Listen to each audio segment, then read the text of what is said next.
श्री राम जय जय राम, श्री राम जय जय राम। बोलिए सियावर रामचंद्र भगवान की जय, पवन सुत हनुमान की जय। आदरणीय श्रोतागणों, मानस चिंतन चैनल पर आप सभी का स्वागत है।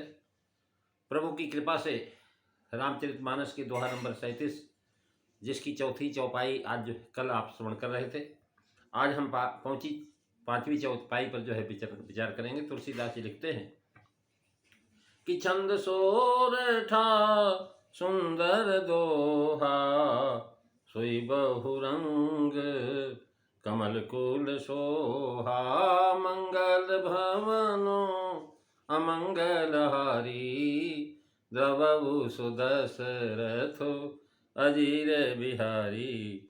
श्री राम जय जय राम, श्री राम जय जय राम। महाराज, इसमें जो सुंदर छंद सोरठे और दोहे हैं, वे ही बहुत रंग के कमल के समूह हैं। कल आप पुरैन और कमल की शोभा सुन रहे थे, जल और तालाब की श्रवण कर रहे थे। ये रामचरितमानस की विशेषता बताया है। तुलसीदास जी ने महाराज इसको जो अनेक प्रकार से वर्णन किया। सबसे पहले श्लोक में रचना किया। श्लोक का मतलब इस श्लोक में जहाँ आप बैठे हुए हैं, और इस श्लोक को अगर आप सुधार लेंगे तो उस श्लोक परलोक भी बच जाएगा। और उसके बाद जो महाराज आप देखेंगे रामचरितमानस के अंतर्गत जो उन्होंने श्लोक लिखा, इस श्लोक के बाद जो है उन्होंने सबसे पहले सोरठे का वर्णन किया।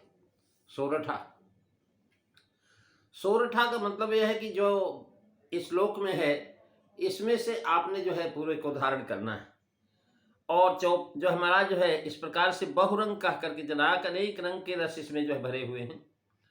और कहते हैं कि जिस रस के संबंध में जो छंद सोरठा दोहे हैं, उसी रंग के कमल, और जो है जहाँ रसों के मिलाप है वहाँ रंग का भी जो है मिलाप जानिए। जैसे महाराज मूल कारण है पुरैन, कारण के अनुकूल कार्य होता है, इसी से पुरैन में रंग नहीं कहा। पुरैन जो है महाराज सघन है, और आप सुन रहे थे कि महाराज जो है पुरैन सघन और चौपाई। ये जो महाराज पुरैन सघन है, चौपाई है। चौपाई जो महाराज, चौपाई का मतलब चार पैर वाले, जैसे गाय है तो गाय के अंदर दुग्ध होता है, दुग्ध जो है चौपाइयों से निकलता महाराज। ये चौपाइयाँ जो है महाराज जूस दूध है, भगवान श्री राम के श्वेत रूपी जल का जो है इसी में से प्रवाह होता है। उस प्रवाह के कारण जो है महाराज जीव को तृप्ति मिलती है। और जो है वो चौपाइयाँ जो जूस है, तो कह लेंगे उसको महाराज उसको ग्रहण करें। और सोरठा दोहा, अब जो है चौपाई हुई, इसके बाद दोहा का मतलब दोहना। जैसे दोह रहे हैं, दुग्ध निकाला जाता है तो उसको दोहा भी कहते हैं। दोहा गया हमारी अवधी भाषा में। रामचरितमानस का ठीक अब लगाने के लिए जो महाराज प्रत्येक पुरैन और कमल का हाल जानना होगा।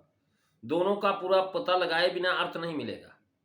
और वो कैसा, तीन अवस्था तीन गुण, ते कपास ते काड़ी, तूल तुरी समारी पुन, बाती करई सुगाड़ी। महाराज जो है कह रहे ते कपास ते काड़ी, क्योंकि यहाँ कपास का उपमेय कहाँ ही कर नहीं गया।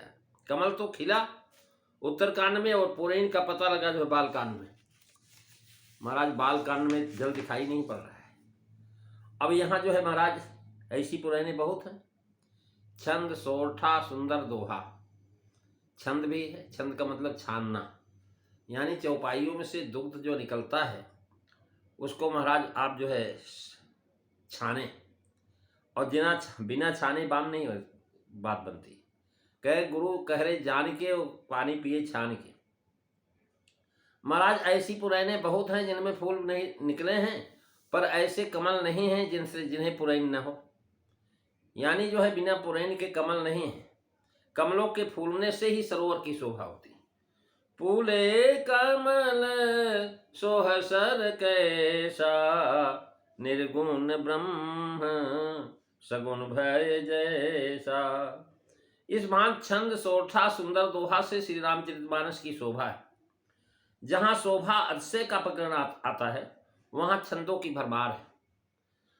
शंकर भगवान ने ब्याह में 4-4 चौपाई के बाद एक एक छंद और एक एक सोठा ये दिया है, दोहा भी दिया हुआ है। इस प्रकार 11 रुद्र संख्यक छंद इकट्ठे किए आए हैं। रामचंद्र जी के ब्याह में 12 आदित्य संख्यक छंद इकट्ठे किए गए हैं। श्री राम रावण युद्ध में महाराज 27 नक्षत्र संख्यक छंद कहे गए, एक संख्या में समायोजन है। जिन देशों के दृष्टि से साम की शोभा हो वहां के चरित्र में पुरैन और कमलों के क्रम और संख्या में भी समता है। बालकांड में प्रायः जो है 4 चौपाइयों के बाद एक दोहा लिखा गया है। अयोध्या कांड में तो 4 चौपाइयों के बाद एक दोहा और 24 दोहों के बाद 25वां एक छंद और सोठा बराबर आता है। फिर भी सरोवर में पुरैन और कमल की उपीन होने के कारण किसी क्रम की पूरी तरह से महाराज निर्वाह करने योग्य है। जिन देशों में दृश्य वैषम्य की शोभा है वहां कमल भी उसी रूप से फूले, कहीं एक पुरैन के बाद भी कमल है और कहीं महाराज 17 पुरैन तक कमल का पता नहीं लगता। अब जो है महाराज 6वीं चौपाई में कहते हैं कि महाराज इसमें जो अर्थ है अनुपम, सुंदर भाव और सुंदर भाषा ही इसका जो है महाराज पराग है, मकरंद है। पुष्प रस जो पराग के नीचे होता है उसको कहते हैं सुगंध। महाराज सुगंध दिखाई नहीं पड़ती, अनुभव होती। ऐसे ही जो भगवान का गुणानुवाद जो चरित्र है इसका आपका अनुभव होता। तुलसीदास जी लिखते हैं कि अर्थ अनूप सुभाष सुभाषा सोई परागमक रंध सुभाषा।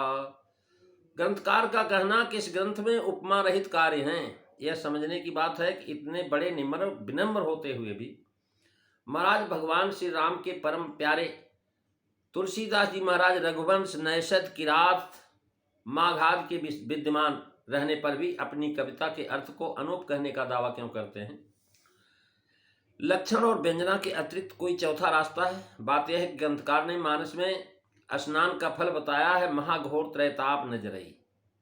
जो यही मानस पर है, इस मानस में जो महाराज जो जाता है स्नान करता है वो महाघोर त्रैताप नजरई, वो महाराज त्रिताप से जलता नहीं। आध्यात्मिक, आदि दैविक, आदि भौतिक, ये 3 प्रकार के अर्थ। आदि भौतिक अर्थ में भौतिक, आदि दैविक से दैविक और आध्यात्मिक अर्थ से आध्यात्मिक ताप नष्ट होते हैं।